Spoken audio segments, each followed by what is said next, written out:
Azərbaycan xalqı müharibəyə hazırlanır.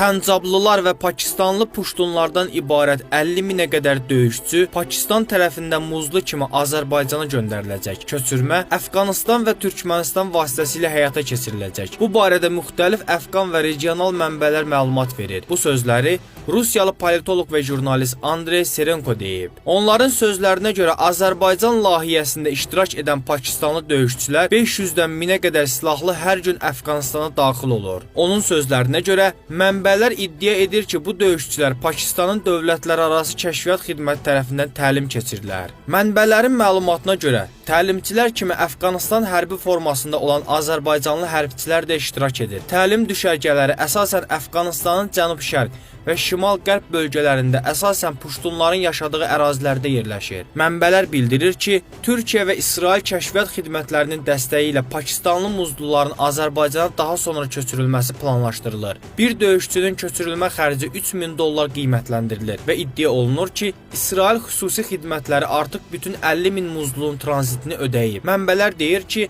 bir Pakistanlı döyüşçünün aylıq maaşı $1500, təxminən 5000 pəncablı komandir isə $2500 alır. Pakistan və Əfqanistan taliblərindən olan vasitəçilərə, muzlu cəlb edənlərə adam başına $750 komissiya verilir. Mənbələr vurğulayır ki, Türkiyə xüsusi xidmətləri muzluların Azərbaycana hava yolu ilə köçürülməsini planlaşdırır. Eyni mənbələr bildirir ki, Türkiyə əlavə və daha dərin hərbi və dəniz təlimləri üçün 2000-ə qədər Pakistanlı muzlunu xüsusi təlim mərkəzlərinə göndərməyi planlaşdırır. Bütün xərcləri İsrailin Mossadı öz üzərinə götürüb. Eyni mənbələrin qiymətləndirməsinə görə Türkiyə Rusiyanın Taliban hərəkatını tanımasından narahatdır. Çünki Moskva Pakistanlı muzluların Azərbaycana köçürülməsinin qarşısını almağa çalışır. Mənbələrin qiymətləndirməsinə görə bununla İsrail rejimi Əfqanistan və Azərbaycan vasitəsilə İrana qarşı dağıdıcı partizan quru müharibəsi başlatmağı planlaşdırır. Mənbələrin sözlərinə görə bütün 50 min Pakistanlı muzlu tam təlim kursunu keçməli